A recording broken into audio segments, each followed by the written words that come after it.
अमित की एक कपड़े की दुकान थी। शहर के सबसे महंगे बाजार में उसकी दुकान पर हमेशा भीड़ लगी रहती थी। उसके पास पैसे की कोई कमी नहीं थी। महंगी गाड़ी, आलीशान बंगला जिसमें वह अपने परिवार के साथ रहता था। परिवार में उसकी पत्नी रीता और उसके माता पिता थे।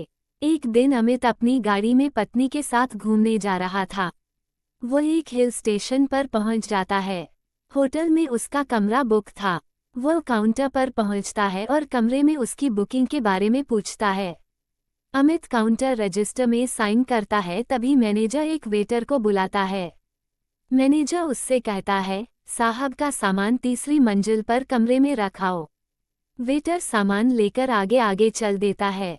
अमित और रीता दोनों उसके पीछे पीछे चल देते हैं। लिफ्ट से होते हुए वे सभी कमरे में पहुंच जाते हैं। कमरे में सामान रखकर जब वेटर वापस जाने लगता है तो अमित उससे कहता है, सुनो ये लो टिप। अमित 100 रुपये निकालकर वेटर की ओर बढ़ा देता है। लेकिन ये क्या, वेटर पैसे न लेकर वापस जाने लगता है। अमित उसे रोकता है। अमित उससे कहता है, अरे ये हम अपनी खुशी से दे रहे हैं, रख लो, तुम्हारे मैनेजर से हम कुछ नहीं कहेंगे। वेटर चुपचाप पैसे अपनी जेब में रख लेता है। तभी अमित उसे रोकता है। अमित कहता है, तुम रमेश हो ना? वेटर ने कुछ नहीं बोला, वह चुपचाप वहां से चला गया।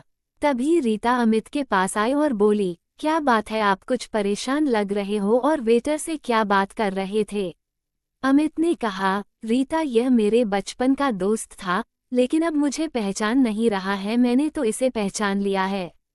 तुम यहीं रुको, मैं अभी इसके बारे में पता करके आता हूँ। अमित नीचे काउंटर पर पहुंचकर रमेश के बारे में पता करता है तो उसे पता लगता है कि वह तो अभी ड्यूटी खत्म करके घर चला गया, कल सुबह आएगा। अमित ने दूसरे वेटरों से उसके घर के बारे में पूछा, लेकिन किसी को उसका घर मालूम नहीं था। अमित अपने कमरे में वापस आ जाता है। रीता उससे पूछती है तो अमित कहता है, रीता हम दोनों बचपन के दोस्त हैं। रमेश पढ़ने में बहुत तेज था, लेकिन फिर इसके पिता पर बहुत कर्ज हो गया था। इसके पिता अपना घर बेचकर कर्ज चुकाकर अपने परिवार के साथ कहीं चले गए। रमेश ने मेरी बहुत मदद की है। अगर वह नहीं होता तो मैं यहाँ तक नहीं पहुँच पाता। अगले दिन रमेश काम पर नहीं आया। रमेश के घर का पता भी नहीं लग पा रहा था। अमित और रीता घूमने निकले, लेकिन अमित का मन किसी चीज में नहीं लग रहा था। वो हर समय रमेश के बारे में सोच रहा था। अगले दिन उनका होटल में आखिरी दिन था। होटल छोड़कर अमित ने सामने ही दूसरे होटल में कमरा ले लिया। रीता, रमेश अपनी गरीबी के कारण मुझसे नहीं मिलना चाह रहा है, इसलिए ही मैंने होटल बदल लिया है। उसे पता होगा कि हम होटल कब छोड़ने वाले हैं। सामने होटल में बालकनी से अमित पहले वाले होटल में नजर रख रहा था। चौथे दिन रमेश काम पर आया। अमित ने उसे देखा और वह तुरंत होटल में पहुंच गया। वहां जाकर उसने रमेश को रोका और पूछा, भाई मुझसे ऐसी क्या गलती हो गई जो तू मुझसे बचकर भाग रहा है? अचानक अमित को अपने सामने देखकर रमेश सकपका गया। फिर वह संभल कर बोला, ऐसी बात नहीं है भाई, तुम कहाँ और मैं कहाँ, अब तुम्हारा मेरा कहाँ मेल है? अमित ने कहा, मुझे कुछ नहीं पता, मुझे अपने घर लेकर चल।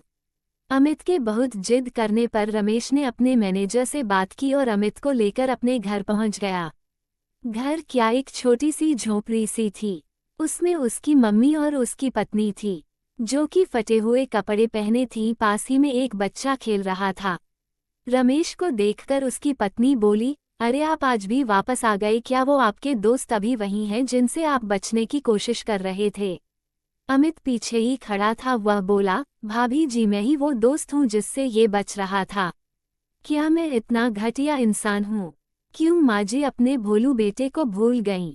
रमेश की बूढ़ी माँ ने चश्मा लगाकर ध्यान से देखा तो उनकी आंखों से आंसू निकल आए। अरे बेटा, मैं और रमेश तुझे हमेशा याद करते हैं। कभी कभी अखबार में तेरी दुकान का इश्तहार छपता है, उसमें तेरी फोटो देखकर ये तुझे बहुत याद करता है। अमित ने कहा, अरे तुम लोग इतनी परेशानी में हो क्यों भाई, तू मुझसे मिलने क्यों नहीं आया? रमेश ने अपने आंसू पोंछते हुए कहा, भाई मुझे लगा तू मुझ गरीब को पहचानेगा या नहीं, वहां कहीं तूने मेरी बेइज्जती कर दी तो मेरा जीना मुश्किल हो जाएगा। तभी रमेश की पत्नी बोली, भैया इनकी कोई गलती नहीं है।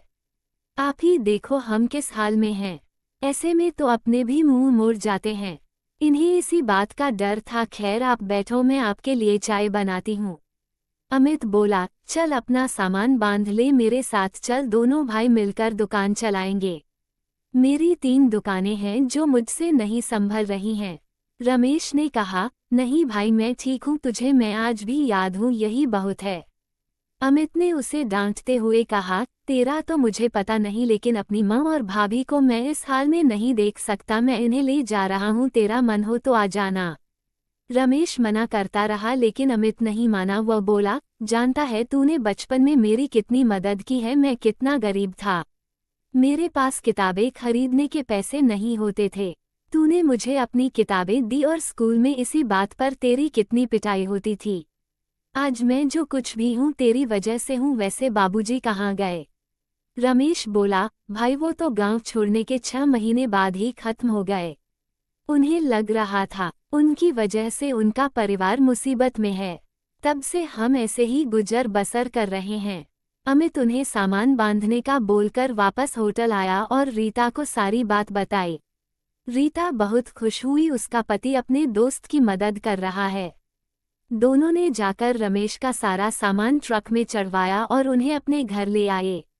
वहां दोनों भाइयों की तरह रहने लगे। रमेश अब धीरे धीरे काम सीखने लगा। अमित ने एक दुकान की पूरी जिम्मेदारी रमेश को सौंप दी थी। इस तरह एक दोस्त ने अपने दोस्त का कर्ज चुकाया। तो दोस्तों, ये थी आज की कहानी। धन्यवाद। जय हिंद, जय भारत।